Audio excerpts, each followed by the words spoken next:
Hey everyone, it's Chris Wilson, certified functional diagnostic nutrition practitioner, and just coming to you real quickly again for a live talking about autoimmunity and just some real simple, easy steps that you can take to calm down the inflammatory response. And we're going to talk a little bit about this kind of cascade of immune system responses and just some free self-care exercises or routines that you can actually do to help.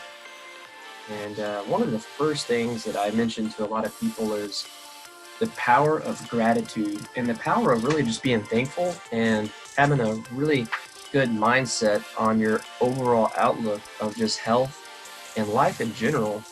And one of the ways to really do this is by having a gratitude journal. There's a lot of different types of journals out there to help guide you along this process if you aren't even familiar with practicing a lifestyle of gratitude or really having a hard time overcoming depression, anxiety. Depression is huge too, and a lot of times I see folks that are really depressed. I mean, it's a multifaceted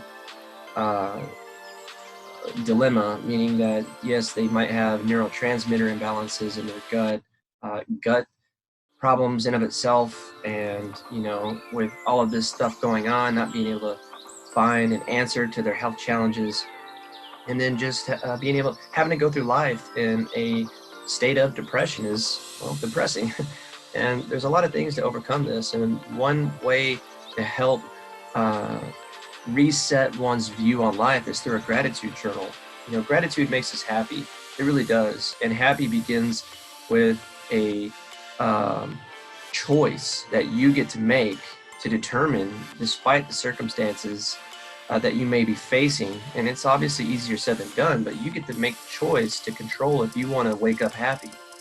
Your decision starts from the very moment you wake up, your decision on how your day is going to turn out. And so no matter where you are or what your situation is, shifting your focus on something positive will really improve your mood.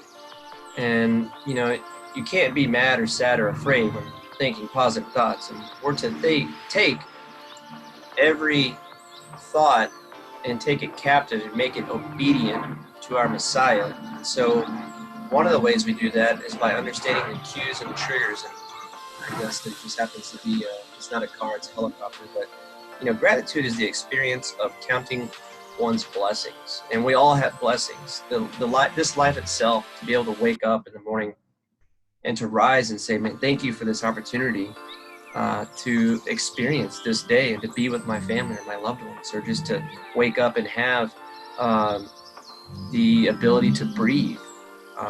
There's many situations that can be worse, and comparison is an evil trap to fall into. And there's, like I said, many different types of gratitude journals that you can actually purchase. But what's better than just getting out a piece of paper for free and recording your own gratification for things that you can do? So, always write down really good positive affirmations that you can tell yourself. I was just on a call with somebody today, and I was telling them how I used to set an alarm for every waking hour I was awake, and when the alarm would go off, I would tell myself positive affirmations, and then I would take 5 deep breaths, and it would put me into this state called rest and digest, or the parasympathetic nervous system, and it would help my body come out of the fight or flight response. Because when we live under and operate under stressful situations, or we're experiencing stress, whether it's mental, emotional, chemical, or mechanical stress on our body responds to it in the same way, and we can get stuck in this tensed up fight or flight response. And another great tool is through meditation. When our bodies, like I just said, are exposed to these stressors, it goes into this fight or flight response, and it's a survival mechanism. Now that's obviously good if the stress is coming from being chased by a wolf, in the instance of Abraham, who would protect his sheep, or David, who would protect his sheep. He would have to go into that fight or flight response, and adrenaline would be pumped out so he could fight or run and fly away. But typically it would be to fend his flock so he didn't fight. And so if the stress that you're doing is something as little as, less than life-threatening, such as watching the National Geographic, watching a really intense movie, or a war movie, these all invoke stress response, because if it's even, it doesn't matter if it's real or perceived, the body is going to treat it in the same manner. And so meditation can honestly help your body retrain the ability to switch into that rest and digest mode, to come out of that trapped state of fight or flight. And in the Bible, it tells us many times to meditate on our Father's word. And you think he would have known better, because he's smarter than we are, that we need to sometimes reflect on his word for self-healing and self-care. It's not selfish to take care of oneself, because if we're to give our best self to the next person, well, then we have to take care of ourselves too and make that a priority. Psalm 1 says, blessed is the man who walks not in the counsel of the ungodly, nor stands in the path of sinners, nor sits in the seat of the scornful. But his delight is in the law of Yahweh, and his law he meditates day and night. So we see there that this man meditates, and this means to reflect, to mutter, or to ponder, to make a quiet sound such as sighing. This is the deep breathing, this really helps. And to meditate or contemplate something as one repeats the words, as we can do with the word here, to restore back our being and our soul. And so a couple of great apps that I like to use on my phone are Waking Up by Sam Harris, and Headspace. Now they do have subscription options available where you can pay yearly to have all of their guided meditations, but the free service on them is just really good. I've done those, and I can tell you it's very liberating, especially when you have your mindset geared upon our Heavenly Father and your family, and just how you can better yourself all through this. And another one is exercise. There's so many articles on PubMed about exercise, and regular exercise can actually be one of the most effective ways to manage your autoimmune condition. And if implemented correctly, it produces, feel-good anti-inflammatory compounds like endorphins that improves circulation and produces chemicals that enhance brain function, brain-derived neurotrophic factor, BDNF, and other things. And you can find an exercise that's obviously fun and enjoyable, that has a positive anti-inflammatory, and making fun with everything that you do when it comes to working out. Challenge yourself enough to get your heart rate up, and that can just be so much as jumping on a trampoline or doing some burpees in the front yard. You don't have to do weights. And then probably, these are all equally important, but nourishing foods, that's another. Let me respond to this. That is another really easy, simple self-care method that we can do by choosing the right foods. Now, many people have a leaky gut, which is at the crux of an autoimmune disease, and then they're eating foods that are maybe healthy, and they're actually maybe doing exercise, but because of their inflamed state, they have food sensitivities, contributing to this low-grade chronic inflammatory response, fueling their autoimmune condition. So the food that we eat obviously has a profound effect on our health and well-being. Think of consuming nourishing food as one of the greatest acts of self-care.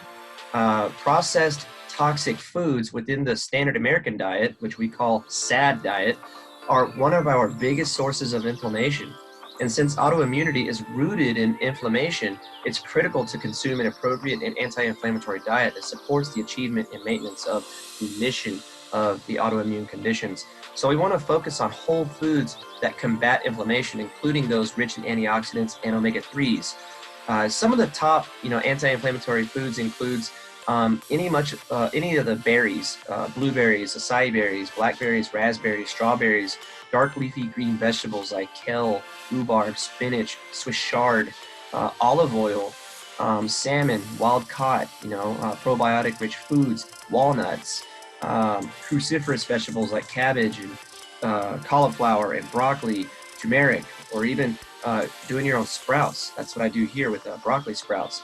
You want to avoid, obviously, the highly processed foods that promote inflammation. And those includes your trans fatty acids, so your fast foods, processed meats, especially grain-fed meats, so red meats that are not grass-fed or grass-finished. And then refined sugar has a deleterious effect on the body. Excessive amounts of alcohol, processed carbohydrates, refined grains, and refined vegetable oils like canola, safflower, sunflower, soybean, and peanut oils are also really bad.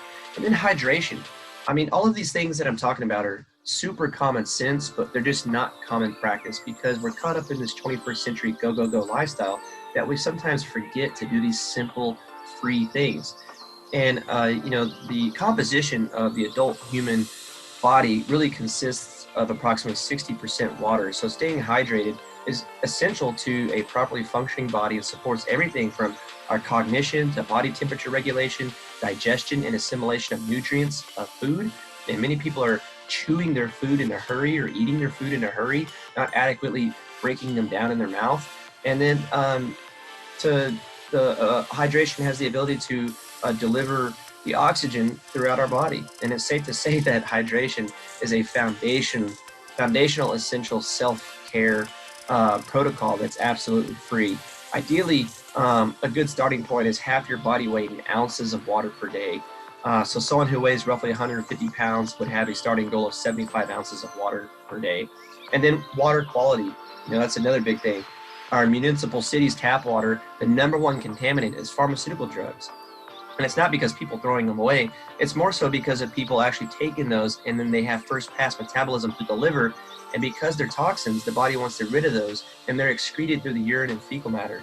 So when that stuff gets recirculated back into our municipal water system, they actually get broken down and you can still find trace elements of pharmaceutical drugs along with chlorine, fluoride, bromine, and other chemical compounds that are also deleterious to your physiology and your body and your health.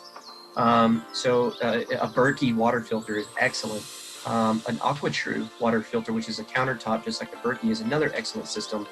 And sleep. Quality sleep is probably one of the most important things, especially if someone who has adrenal fatigue or burnout or chronic fatigue. Getting to sleep by 10 p.m. is utmost importance because that is the time that your adrenal glands go through regeneration or self-healing. The 1 a.m. to 3 a.m. slide at night is when your liver goes through its healing process. So sleep is crucial for health and well-being, and creating the right environment can make the difference in getting a good night's sleep. And if you're struggling with fatigue or having some problems getting your sleep, here's a few of my favorite tips for a good night's sleep. Make sure your bedroom is comfortable. Choose soothing colors and keep an uncluttered bedroom. And slightly cooler temperature is typically optimal for sleep, where you can find your comfort zone, your happy medium. And then start limiting your exposure to lights, artificial lighting, about an hour and a half before bedtime to help your natural melatonin production, which 80% of your melatonin is produced in your gut. So it's important to fix any gut issues. And oftentimes on tests, I'll see there's a spike in cortisol at night, and that's because of underlying stressors that are in the gut, like pathogens and bacterial infections. And that'll cause a spike in cortisol, disrupting your deep REM sleep. And if you use a cell phone as an alarm or want to have it by your bed, make sure you turn it in airplane mode to limit your EMF exposure, or even power it off and use a manual clock. And some great apps that I use for my personal computer and my cell phone are the Twilight app and the F-Lux app. So F.Lux. Those are really, really good. And these are all really great things to help calming the immune system from really overreacting.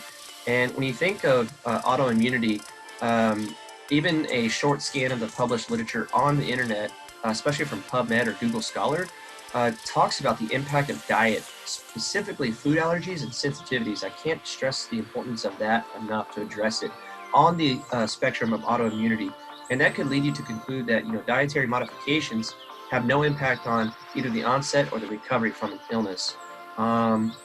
So I want to read this right here from the Journal of the American Dietetic Association. This is an example. So researchers found no specific nutrient deficiencies in chronic fatigue syndrome, also known as myalgic encephalomyelitis, and concluded that diet did not play a role.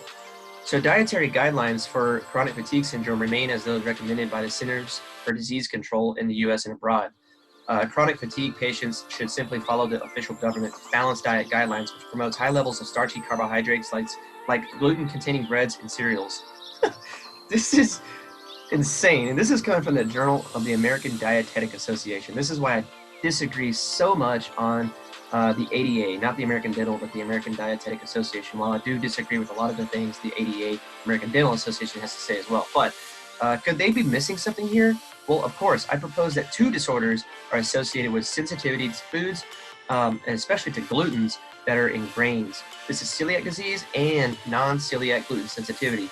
I just became certified with Dr. Peter Osborne's gluten certification program, and I have a fantastic article that I wrote on celiac disease and the difference between non-gluten sensitivity and celiac disease on my website, upstreamvitality.com, that I'll post in the comment section below.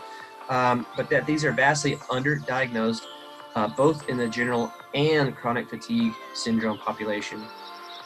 So I don't want to get into too much in depth on autoimmunity and celiac disease, but this could be for a different video that if you want me to go into. So I'm going to end the video here, and I just really want to appreciate you guys just supporting me and showing up and commenting on my videos and sharing these if you find them at any whatsoever any helpful. And just remember those simple tips: gratitude, meditation, exercise, nourishing foods, and quality sleep. And with that being said, my friends, if you want any help whatsoever with your health, if you struggle from any type of autoimmune condition or digestive issues, please reach out to me, and we can do a free health consultation over the phone. You can learn about my philosophy, and we can talk about your health challenges and see if we're a right fit for one another.